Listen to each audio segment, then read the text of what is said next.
Hello, me again. I'm back.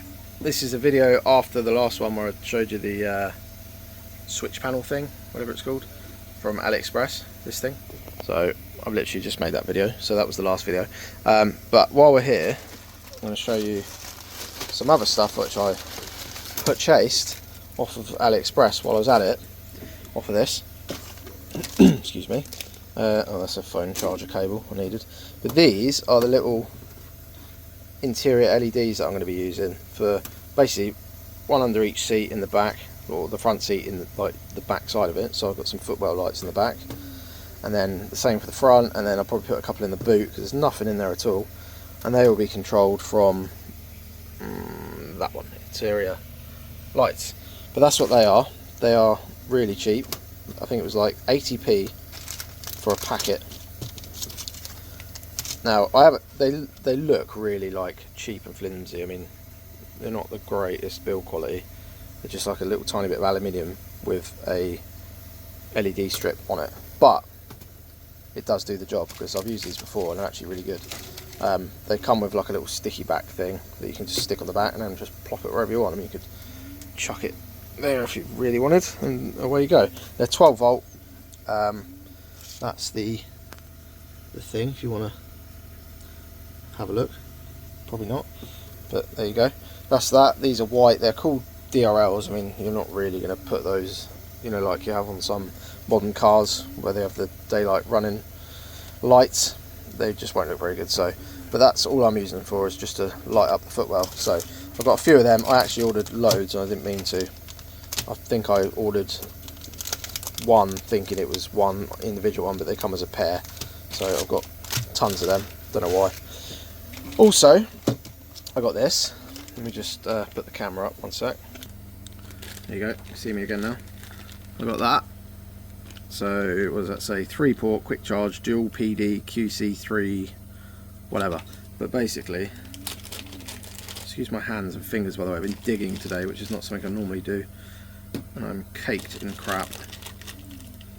Right, what do we get? We get that, which is a pos and neg, and there's a fuse in there, which is quite good. Nice to see. Some little crimps and a back locking nut at the back of that. I have done a video on something similar to this one on my Bongo, but this is a newer one. You get two USB-Cs and a USB-A, which is a QC 3.0. I think that means quick charge, but whether it is or not, I don't know. We'll have to find out. And then a little button, and I think this lights up, and then like a weatherproof thing there. So yeah, that's that. More stuff from the AliExpress haul. You see a lot of these people these days doing like clothing hauls from Shein and stuff. I just buy crap off AliExpress and it's very satisfying. This little thing, can you see that? I don't know if you can see that very well. That is like a tiny little chip, and that is a DC to DC buck power supply module. So it's basically a buck converter, and that does 5 volts up to 30 volts, so your input, and then it outputs this stuff. But then you select the colour on the website, but the colour means nothing. What you're actually selecting is 5 volts. So basically what that means is if you put 5 up to 30 volts, any range in there, so if you've got a truck that's like 24 volts, this will still work. Or if you've got a little solar panel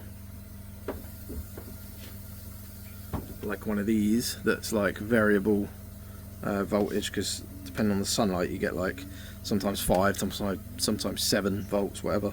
This is just a little ring doorbell one, but the point is it always puts out 5 volts on the other side. So you have input and then an output will be 5 volts. Now what do you need 5 volts, I hear you ask? Well, that is for something I forgot to order. It didn't come with this lot, but basically you can buy these little USB things. I'll try and overlay a picture so you know what I mean. But they're like a USB socket, and you just plug stuff in, but there's no like transformer to change it from 12 volt. Like these, you put 12 volt in there, and then you get 5 volts out of these. Whereas the little socket things, which I've showed you, they don't have that. They're just 2 wires. So basically you can put 12 volt onto here, and then 5 volt comes out, and then you just wire that into your thing. So you can have like flush mount USB things. Granted, you're probably better off just buying one of these because it's all in one, but I just liked that. I think it looks quite cool, so I bought one, and it was, I don't know, like £1 or something silly delivered. So there you go. And what might interest a lot of people is one of these. There's the little thing, in case anybody cares, the little label. But smart battery isolator, 12 volt, 140 amp. Take that with a pinch of salt. It's a split charge, and it wasn't hundreds of pounds. It was like a tenner. So LED on, cut in 13.3, LED off, cut out 12.8. So basically, I'm sure you all know what a leisure battery, or sorry, not a leisure battery, a split charge relay is, but it's you. Oh, great. Oh, that's good. Just realised it's broken. Oh, I know what that was. I heard something fall over in the boot earlier, and it sounded quite heavy. That's probably what that is. So I'm not going to say that came like that. I'm pretty sure that was me. But anyway, hopefully it still works. We'll try. Like I say, it was only a tenner, so we'll see. If that was one of the big expensive ones, I'd be a bit more annoyed that that's done that. But it doesn't look like it's damaged the. There's like a resin gel thing here to waterproof it. It's sort of like gone a little bit there, but anyway, it was a tenner. We'll put it in, see what happens. But basically, if you don't know what one of these is, you put 12 volts into one side. So it shows you there, start battery positive, second battery positive. So your starter battery goes onto there, and then your leisure battery, or you know, whatever you're using, goes onto there. So when your engine is running, your alternator is putting out more than, what does it say on here, 13.3. so when your alternator's on, it should be around that voltage. That will close, and it will put power from the alternator through there and then off to your leisure battery to charge it, and then you can use all your stuff, like some of this stuff. And then when you're done, you park up. You obviously don't want to be using all your stuff from your starter battery, because you'll just drain it and you won't be able to get home. So when you stop the engine, the alternator stops, and then the voltage drops slightly to below 13.3 or 12.8, and then it opens this, so these two aren't then connected. So if you imagine like a gate there, that basically is controlled by the voltage. So when the alternator is on, it closes that gate and it allows you to charge the battery, and then when you stop the car, turn it off, the voltage drops slightly and it opens that. So everything this side you can use, and you can fully drain that battery if you want. Probably shouldn't, because it damages a lot of the batteries, not like lead acid ones, but you can bring that right down to like 11 volts or something, which wouldn't be enough to start your car if it was the starter battery. But the gate's open, so you can still start your car this side with that battery, and then once you've got it going, that closes and then it starts charging your battery again. That's the basics of a doodah, what do you call them? Voltage sensitive relay, or smart battery isolator in this sense. But yeah, we'll see what it's like. I literally got it because I wanted to see how good they were, because I paid like, I can't remember now, it's probably like 50, 60, 70 pounds, I don't know, for my last one. And yeah, it worked, but if this one works and it's a tenner, then why would you not? I'm really annoyed I broke that now. That's actually quite annoying. Never mind. We'll pretend that I took that as a knockout for the cables. But there's the back bit. That's supposed to go on there. And then you can mount it through there. So yeah, you get the idea. We will install that and see what it's like. But I just thought I'd give you a little heads up as to some more bits that I've got, which is going to be controlled from that new thing. The idea of this is to run a little, I say a leisure battery, it's not really a leisure battery, it's just like a, in fact I'll show you, wait there.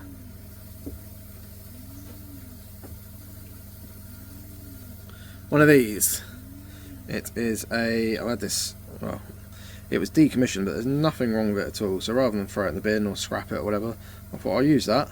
18 amp hour, so it's like a fifth of a like normal thingy battery. You can actually take this off. There's like a little thing there. Pull it out of the way, and you can just top the water off if it needs it, which I've done. I don't know if you're supposed to. It's supposed to be a sealed one, but yeah, sealed lead acid. But I just topped it up. Just need a little bit of DI water, and away it goes. And there's nothing wrong with that. It just literally holds a charge perfect. And you can get them for, I mean, if you know a fire alarm man, then you're laughing, because they just like literally have millions of these that they throw out. So that's all it is, just a little lead acid battery, and that will be controlled by this, just to keep it topped up, and it will just run my little interior lights and things like that. So if I'm ever parked up somewhere, I just want some lights on, that's more than enough just to keep these little things going. I mean, you could even charge your phone if you wanted off that thing, wherever it is. You could probably get a phone charger, a couple out of that, and you're not worried about draining your car battery. So that's what that's for. And if I find that that's not enough, then I can just add another one. They're small enough to be able to just chuck another one in and just hide it somewhere. You know, I mean, you could put that anywhere really, but this is a sealed one. Like I say, I've topped it up, so it's not technically sealed anymore, but I'm going to put that in the engine bay. I don't really like having batteries in the cab, because they let off what gas is it? I can't remember now. Hydrogen? Don't know, I'll have to check that, I can't remember, but they let off a gas when they're charging, which you don't really want to breathe in. So that's why I keep batteries in either under the car or in the engine bay or something like that, and then these little things just control them. So yeah, that's that. Hopefully we'll be able to get all that fitted soon, because at the moment it's pitch black outside, it's raining, so all I can do is just come and show you what I'm gonna do. And this is, what's this? I think this is a USB-C charger cable, because I'm always losing these. Yes, it is. It's one of the little bendy ones. Not bendy, but like 90-degree one. These are actually really cool, because you can just plug them in, and it's like, it keeps the cable out of the way. I know that sounds silly, because it's, rather than plugging it in that way, it just plugs in there, but I quite like them anyway. That was £1.10, I think, and I'm sure it's going to be tip top. To be fair, I've had them before, and I just lose them, or I break them by trapping it in my seat rail or something like that, so in the car. So I just get another one for the sake of it. It does say 120 watts. I doubt that, to be honest. I don't think that's going to do a 120 watts like for laptops and stuff, but I mean, I should try it really, see if it works. But anyway, I'm babbling, so yeah, thanks for watching. I will get all this stuff fitted. I'm just sort of waiting for the weather to turn, because it's what are we now, December next week, so yeah, no, end of November at the minute. So yeah, just waiting to get it all fitted really. But yeah, here's the the garage situation. Obviously I've got a load of rubbish out now because I've just been doing that, but for anyone that watched the original garage video, excuse me, got all my 3D print stuff up there. Got a little, this is probably the most important one. It's got a couple of cold cans of Stella in there. Not that I even drink Stella, but someone gave me them, so I'll have to drink them at some point.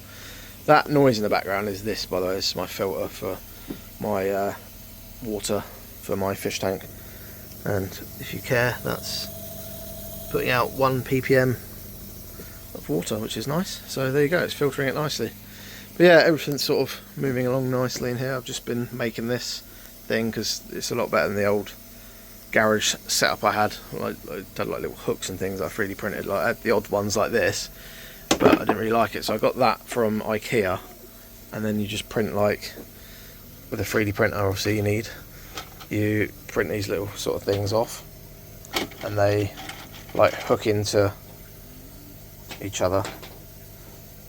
I can't really show you because I've only got one hand, but that becomes one, if you imagine that's together, and then that just slides with the hooks into there, and then you can mount stuff. So, and there's loads of different stuff, like little things and like little shelves that you can get. Yeah, so anyway, again, that's for if anybody cares. But thanks for watching. I will see you on the next one, which will be us fitting all this stuff, which will be fun. Woohoo! Bye!